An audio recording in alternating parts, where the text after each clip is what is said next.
I'm standing in the doorway of Café Luna in Pilsen, my legs trembling so badly I have to grip the frame to stay upright. The scent of fresh bread and coffee can't mask the metallic taste of fear coating my tongue. Across the small room, sitting at our old table by the window, is the man who walked out of my life 20 years ago. My father. His hands shake as he lifts his coffee cup, and I notice the wedding ring is gone, replaced by age spots I don't remember.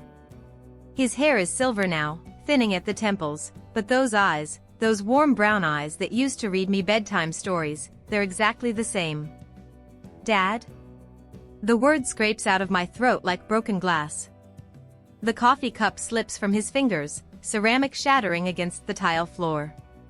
Other customers turn to stare, but I can't hear anything except the thundering of my own heartbeat. He's staring at me like I'm a ghost, his mouth opening and closing without sound. Sarah? Mi amor, is it really you? 20 years of buried rage and desperate longing collide in my chest. My vision blurs as tears I've held back since I was 12 years old finally break free. The faded photograph from the package, the one of me on the tire swing, gap-toothed and trusting, crumples in my sweaty palm. I got the package, I whisper, my voice barely audible above the cafe's ambient noise. I read the letters. All of them. His face crumbles like old paper. I never wanted to leave you. I thought if I stayed, I would destroy your life. But I spent 20 years thinking I wasn't worth staying for. The distance between us feels impossible and insignificant at the same time. This morning, I thought I was signing for a stranger's delivery. I had no idea it would bring my father back and show me that sometimes, what looks like abandonment is actually love. My mornings always start the same way, coffee at 6 sharp, strong enough to wake the dead, while I watch Chicago come alive through my third-floor window. The couple in the apartment across the street argues every Tuesday. The old man with the terrier walks by at exactly 6:15. The barista at the corner cafe knows my order before I even speak, medium dark roast, no sugar, extra shot. I tell myself I like the predictability. There's something comforting about knowing exactly what each day will bring. My apartment reflects this carefully controlled existence, clean lines, neutral colors, everything in its place. I work from my kitchen table, designing logos and websites for small businesses, the soft hum of my laptop mixing with traffic sounds below. It's a good life. Peaceful. Uncomplicated. Mrs. Chen from 3A stops by sometimes, always carrying Tupperware containers filled with dumplings or soup. You're too skinny, Sarah, she scolds in her broken English. Come eat with my family tonight. I usually decline politely, work deadlines, client calls, anything that sounds reasonable. The truth is, family dinners make my chest tight with a loneliness I can't quite name. My dating life follows the same pattern. Coffee dates that feel promising, dinner conversations that flow easily, then something shifts. Maybe he mentions wanting kids someday, or talks about his close relationship with his dad, and suddenly I'm finding reasons why it won't work. Too clingy. Not ambitious enough. Doesn't share my interests. My friends joke that I'm too picky, but it's easier than admitting I'm terrified of being left behind again. Emma, my only close friend from college, calls every few weeks. You can't live like a hermit forever, she says during our last conversation. When's the last time you let someone really get to know you? I deflect with work updates and questions about her kids, but her words stick like splinters. There's a drawer in my bedroom that I pretend doesn't exist. Inside, face down beneath old tax returns and expired warranties, sits a single-family photo, my parents and me at Navy Pier when I was 11. My father's arm around my shoulders, both of us grinning at the camera while my mother stands slightly apart, already looking tired of playing happy family. Sometimes, late at night when the city finally quiets down, I catch myself Googling random combinations, Miguel Martinez Chicago, missing father, how to find someone. But I always close the browser before hitting enter. What would be the point? If he wanted to find me, he would have by now. I've built a life that makes sense on paper. Successful freelance career. Nice apartment in a good neighborhood. Financial independence.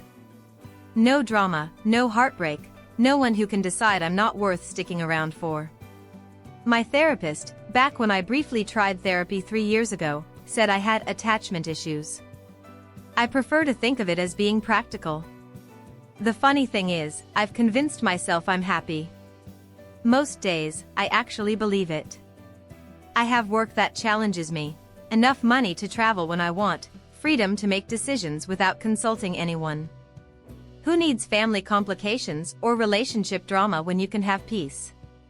But sometimes, watching Mrs. Chen's granddaughter help her carry groceries upstairs, or seeing couples share inside jokes at the coffee shop, I feel something hollow echo in my chest. It passes quickly. I've gotten good at pushing those feelings down, but in those moments, I wonder what it would feel like to have someone who knew all my stories, someone who'd choose to stay despite seeing all my broken pieces. I just never imagined that wondering would become anything more than late-night longing. The buzzer jolts me awake at 9:47 a.m. on a gray Tuesday. I'm still in my pajamas, faded Northwestern t-shirt and flannel pants, hair twisted into yesterday's messy bun. The insistent buzzing continues as I stumble to the intercom, nearly tripping over my laptop charger.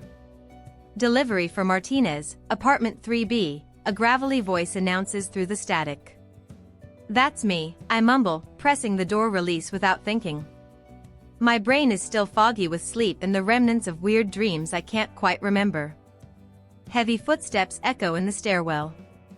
3 sharp knocks at my door. The delivery guy looks tired, probably been walking these routes since dawn. His uniform shirt is wrinkled, and he's already extending an electronic signature pad toward me before I've fully opened the door. Heavy one today, he grunts, hefting a medium-sized box from his cart. The package is wrapped in plain brown paper, edges slightly worn from handling. No return address visible from this angle. I scrawl something resembling my signature on the screen, still half asleep. The box is heavier than expected when he hands it over, solid, substantial, with something that shifts inside when I adjust my grip. The delivery guy is already heading back downstairs, his footsteps fading. It's only after I close the door and set the package on my kitchen counter that I really look at the shipping label. My blood turns to ice water. Miguel Martinez. Not Sarah Martinez. Miguel. My father's name, written in careful feminine handwriting I don't recognize. The address is definitely mine, 847 West Fullerton, Apt 3B, but the first name is wrong. Has to be wrong. I set my coffee mug down with shaking hands, staring at the package like it might explode. The rational part of my brain says this is simple, write return to sender and give it back to the postal service. Mistakes happen all the time. But my fingers trace the letters of his name, and 20 years of questions burn in my throat. What are the odds? In a city of 3 million people, how does a package addressed to Miguel Martinez end up at my door? The box sits there innocently, but I can feel its weight pulling at something deep in my chest. Just a quick look, I tell myself. Just to see if there's a return address, maybe a phone number to call. Then I'll send it back where it belongs. My hands are already reaching for the tape before I can talk myself out of it. The tape peels away with surprising ease, like the package wants to be opened. My hands shake as I fold back the brown paper wrapping to reveal a plain cardboard box beneath.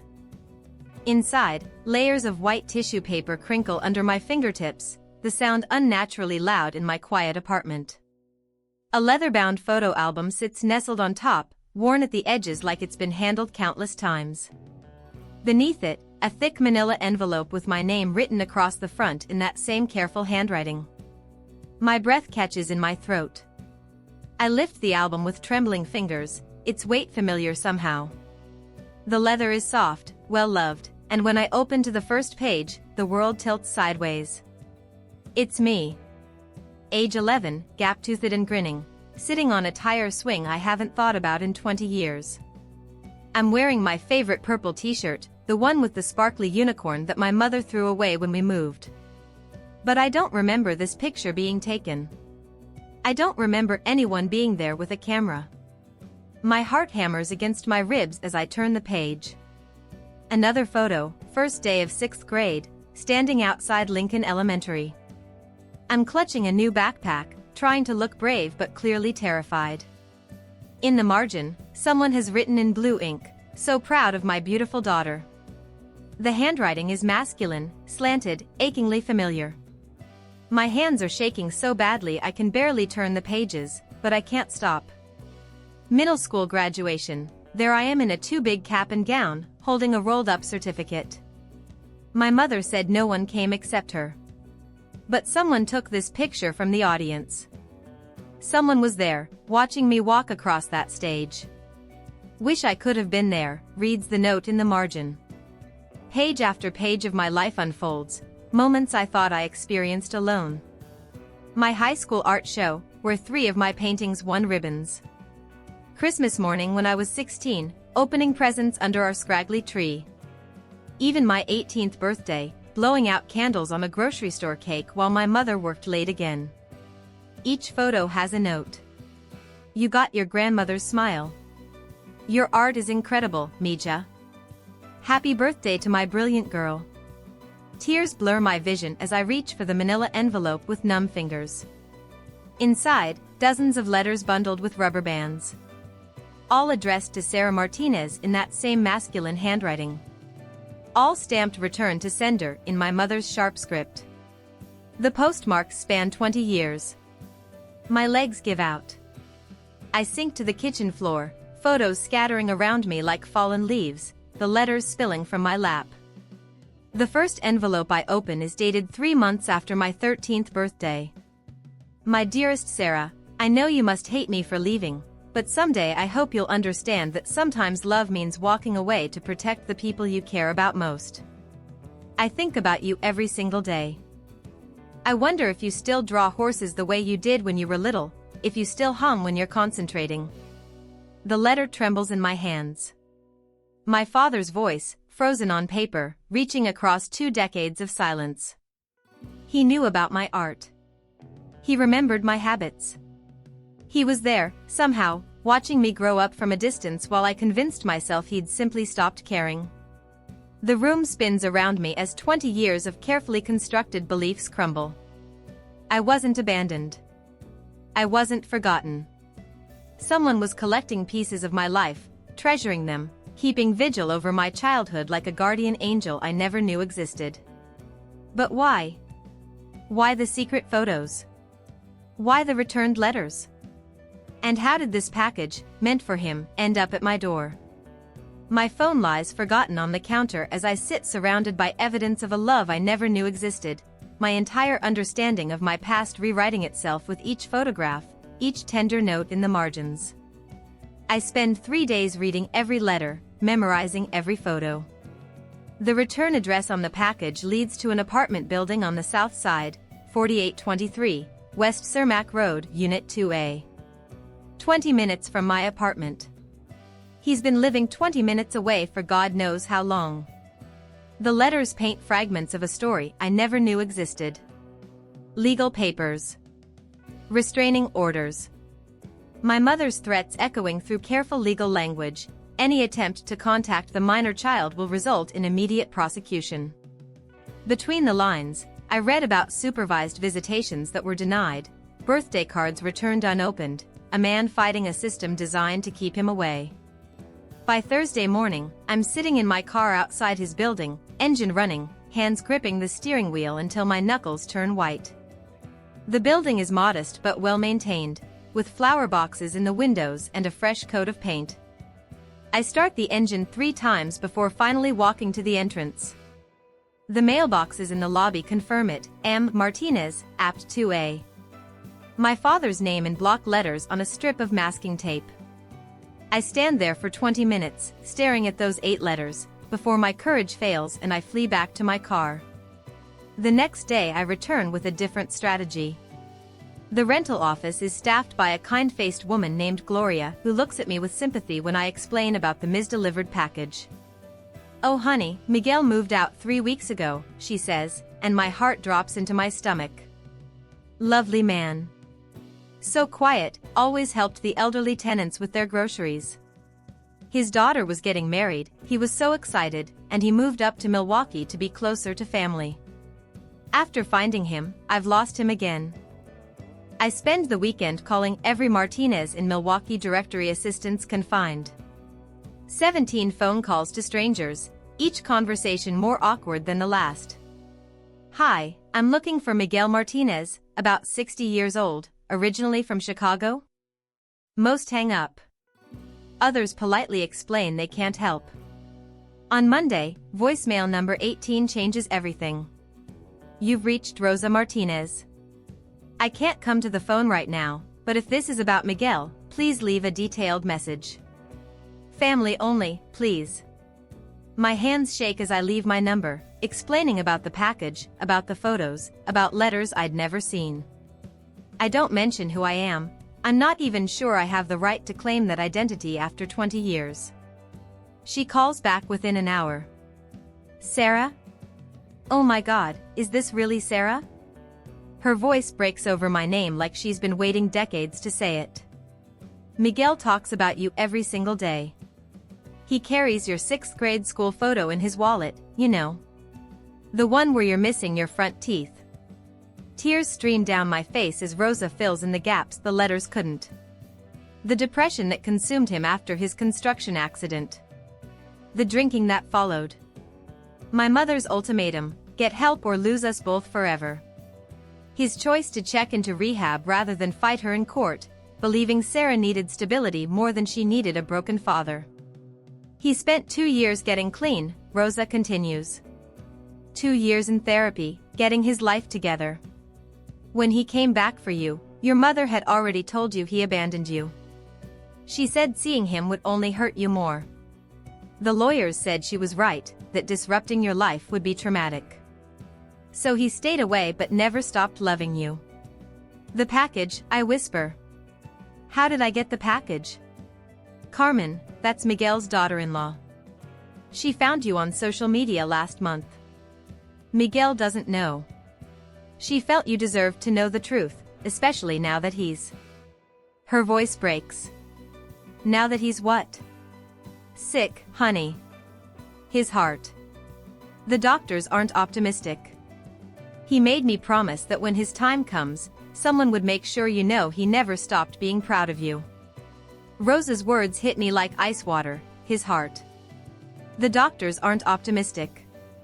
My legs give out and I sink into my kitchen chair, phone pressed so tightly against my ear it hurts. The photos scattered across my table suddenly take on new urgency, not just memories, but a countdown. A man I thought had forgotten me is dying while still believing I hate him. He never stopped looking for you, Rosa continues, her voice thick with 20 years of shared grief. Every birthday, every Christmas, every graduation season, he'd hire private investigators. But you changed your name when you turned 18, took your mother's maiden name, moved cities. She helped you disappear, and Miguel understood why. He thought you were better off without him. The room spins around me. I changed my name to Martinezjan after college, hyphenating it professionally, never thinking how that simple decision might make me invisible to someone searching for Sarah Martinez. But the package, I whisper. How did Carmen find me? LinkedIn, Rosa says, and I can hear her crying now. She's persistent, that girl. Spent weeks tracking down every Sarah Martinez in Chicago, cross-referencing ages, looking at photos. When she saw your profile picture, that smile, those eyes, she said she knew immediately. You looked just like Miguel's mother. My grandmother. The woman in the wedding photo on my father's nightstand, whose face I'd forgotten but whose smile apparently lives on in mine. Carmen sent the package to his old address by mistake, Rosa continues. She was being secretive, didn't want Miguel to know what she was doing. But the postal service forwards mail for 6 months after moving. That's how it found you. The enormity of it crashes over me in waves. A daughter-in-law I've never met, moved by love for a man I thought had abandoned me, accidentally sending 20 years of hoarded memories to exactly the right person at exactly the right moment. Rosa, I say, my voice barely a whisper, does he know? About the package? No, honey. And he can't know Carmen sent it. He'd be furious. He respects your choice to stay away. He thinks you built a beautiful life without him and he has no right to disrupt it. But I didn't build a beautiful life, I sob into the phone. I built a careful one. A safe one. A lonely one. Because I thought he chose to leave me. Oh, sweetheart. Rosa's voice is so gentle it breaks something loose in my chest. He didn't choose to leave. He chose to protect you from his darkness. There's a difference, even if it feels the same from where you were standing. Through my tears, I stare at the photo of myself at 11, sitting on that tire swing, grinning with absolute trust. That little girl believed her father would always be there to catch her if she fell. She had no idea that sometimes love looks like letting go so someone else can help you fly. Where is he?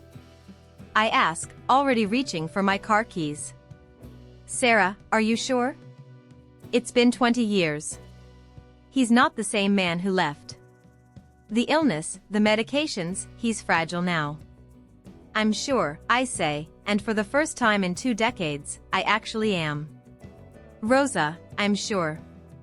I need to see my father. The silence stretches between us, heavy with possibility and terror and hope. Café Luna, she finally whispers.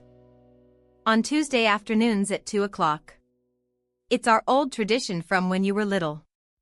He still goes, orders the same coffee, sits at the same table by the window. He says it helps him remember when he was happy. I sit in my car outside Café Luna for 45 minutes, engine off, hands gripping the steering wheel like an anchor. Through the window, I can see him older, frilier than the man in my memories, but unmistakably my father. He sits at our old table by the window, the one where he used to let me order hot chocolate with extra marshmallows while he drank black coffee and helped me with homework. 20 years have carved lines around his eyes, turned his hair silver, bent his shoulders with weight I put there. But his hands still curve around his coffee cup the same way, and he still stares out the window like he's waiting for someone who might never come. My phone buzzes. A text from Emma, you okay? You sounded weird when you called. I can't even remember what I told her.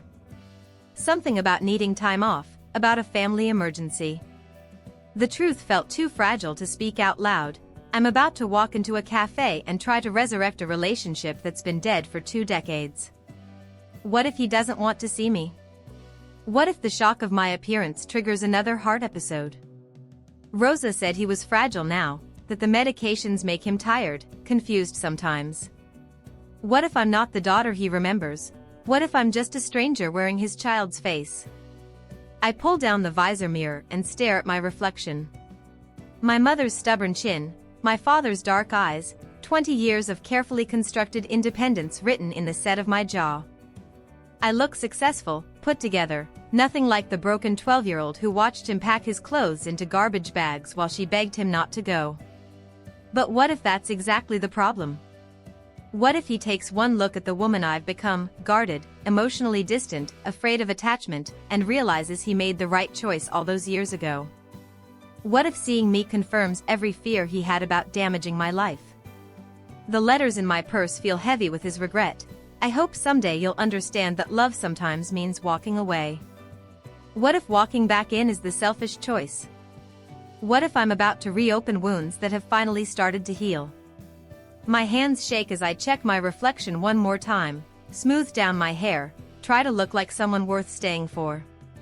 The cafe door feels impossibly far away, each step a commitment I can't take back. But then I remember the photo of myself at 11, gap-toothed and trusting, and I know that little girl deserves to know her father fought for her, even if it looked like surrender. She deserves to know that love isn't always loud. Sometimes it's quiet and patient and waits 20 years for the right moment to reveal itself. I take a deep breath that tastes like coffee and possibility and terror. My father sits 30 feet away, still waiting by the window, still hoping for someone who might never come. Today, she does. I push open the cafe door, and 20 years of careful distance collapses into a single step forward.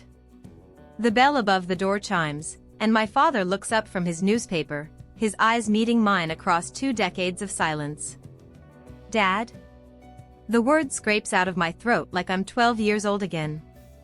Miguel's newspaper flutters to the floor, his coffee cup trembling in arthritic hands that I remember being strong enough to lift me onto his shoulders. Sarah? Mi amor, is it really you? His voice breaks on my name, and 20 years of careful composure shatters between us. I stand frozen in the doorway, customers brushing past me, but all I can see are his eyes, the same warm brown eyes that used to read me bedtime stories, now bright with tears he's trying not to shed. I got the package, I whisper, my voice barely audible above the cafe's ambient noise. I read the letters. All of them. He covers his face with his hands, shoulders shaking. I never wanted to leave you. I thought if I stayed, I would destroy your life. Your mother was right, you deserved better than a broken man. But I spent 20 years thinking I wasn't worth staying for. The words hang between us like a bridge I'm terrified to cross. He looks up at me, and I see my own pain reflected in his face, the same abandonment wound, just viewed from the opposite side. Worth staying for? His voice cracks. Mija, you were worth everything. Worth getting sober. Worth learning to be better. Worth every sleepless night I spent wondering if you were safe, if you were happy, if you even remembered your old man. I sink into the chair across from him, the faded photograph from the tire swing clutched in my trembling hands. Why didn't you fight harder? Why didn't you come back? I tried. Tears streamed down his weathered cheeks. God, how I tried. But the lawyers said disrupting your life would traumatize you more. Your mother showed them pictures of you thriving, honor roll, art awards, college acceptance letters. She said you called me the man who left and that seeing me would set back your healing. She told me you didn't want to be found. That you started a new family and forgot about your old one. Never. The word comes out fierce, stronger than his frail body should allow. I carried your 6th grade school photo in my wallet until it fell apart. I saved newspaper clippings when your art won contests. I celebrated every milestone from a distance because I thought that's what love looked like, letting you be free to succeed without the shadow of my failures. The cafe fades around us as I reach across the small table and take his hands in mine. They're thinner now, marked by age spots and tremors, but they're still my father's hands. I wasn't free, I whisper. I was just careful. Afraid to let anyone get too close because I was convinced they'd leave eventually anyway. Like I did. Like I thought you did. We sit in the wreckage of 20 years of misunderstanding, both of us crying openly now, not caring who sees. The other customers give us space, perhaps recognizing something sacred in our reunion. I'm sorry, he says, squeezing my hands. I'm so sorry I let you think you weren't enough. You were everything, Mija. You still are. I know, I say, and for the first time, I actually do. I know that now. The healing doesn't happen in that moment, 20 years of wounds don't close with a single conversation. But something fundamental shifts between us, like a bone that was set wrong finally clicking into place. The love was always there. We just forgot how to see it. You know what's funny? For 20 years, I built my entire identity around being the girl whose father left. I wore that abandonment like armor, using it to justify every wall I built, every relationship I sabotaged, every time I chose safety over connection. I thought I was protecting myself, but I was really just living in a prison of my own making. That first conversation with my dad didn't magically fix everything. Healing isn't a fairy tale, it's slow, messy work that happens in therapy sessions and awkward coffee dates and late-night phone calls where we both cry over the years we lost. But it started something I didn't even know I was capable of, hope. 3 months later, I'm sitting in the same cafe where we reunited, but this time it's our weekly Tuesday tradition. My father brings old photo albums, and I bring stories about my work, my dreams, the person I'm learning to become. He's teaching me Spanish phrases our family used when I was little, words that taste like home on my tongue. Mija, he calls me now, and I don't flinch anymore. My daughter. For so long, those words felt like lies, but now they feel like promises. I started therapy again, real therapy this time, not the half-hearted attempt from years ago. Dr. Martinez, no relation, which we laugh about, helps me understand that love and abandonment can look identical from the outside. Sometimes people leave to protect you. Sometimes sacrifice disguises itself as selfishness. Sometimes the deepest love is the kind that waits 20 years for a second chance. My apartment doesn't feel like a fortress anymore. Mrs. Chin still brings me dumplings, but now I actually accept her dinner invitations. Last week, I helped her granddaughter with a college application essay. It felt natural, being part of something bigger than myself. I've been dating again too, actually dating, not just coffee meetings designed to fail. His name is David, and when he talks about his close relationship with his father, I don't panic anymore. Instead, I tell him about mine, about the package that changed everything, about learning that love sometimes travels in circles before finding its way home. The photo albums my father kept, all those secret pictures, all those returned letters, they sit on my mantelpiece now like evidence of a miracle. Sometimes I catch myself staring at them, still amazed that while I was learning to live without love, someone was loving me from a distance with the fierce tenderness of a parent who never stopped believing in second chances. My mother and I are working on forgiveness too. It's harder with her, she made choices out of pain and fear, just like my father did, but her protective instincts looked different. We're learning to talk about the past without weapons, to honor the love that existed alongside the hurt. But the most incredible change? I'm not afraid of being left anymore. Not because I'm naive about heartbreak, but because I finally understand that real love doesn't disappear just because people do. It waits. It hopes. It finds ways to bridge impossible distances and survive decades of silence. That misdelivered package taught me that some mistakes aren't mistakes at all, they're destiny wearing disguises.